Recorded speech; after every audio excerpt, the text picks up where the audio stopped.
បាទទឹកទី2ទស្សនាការប្រកួតជាបន្តបាទទស្សនិកជនបង្គោលក្រហមបាទកីឡាករជិនចាងបង្គោលឃីវបាទហងសំអានបាទការប្រកួតពាក់ប្រាក់ក្រុនដើមប្រាក់លៀនបាទពីអ្នកចម្បាំងកម្លាំងកម្ពុជាអាយ៉ាបាទបបួលគ្រាលេងជង្គង់បាទដើមទឹកទី2អាយ៉ាកដៅបបៃសិនប្រកួតបន្តបាទហងសំអានកម្លាំងគាត់នៅតែអាចវាយបានបាទមើលទៅដូចជាមិនថមថយទេបាទសំខាន់គាត់ចូលរបស់គេច្រើនតែកម្លាំងគាត់នៅវាយបានអាយ៉ាបាទដួលបាទសម្រាប់បង្គោលឃីវអាញាក្តាររាប់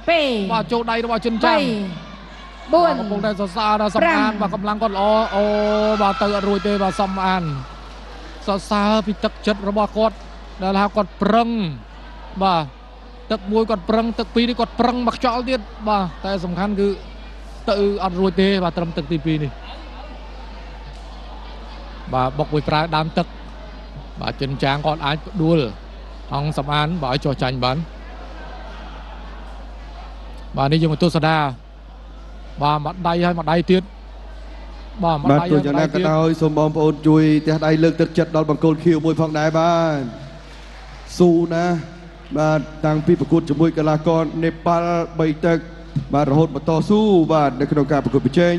វគ្គប្រាច់ព្រាត់ដណ្ដើមពាននិងប្រាក់លានពីកម្មវិធីបាទអ្នកចម្បាំងកម្លាំងគុនខ្មែរបងប្អូនអាចទស្សនាបន្ថែមទៅលើរូបភាពដើម្បីបង្ហាញបាទទស្សនិកជនជាទីមេត្រី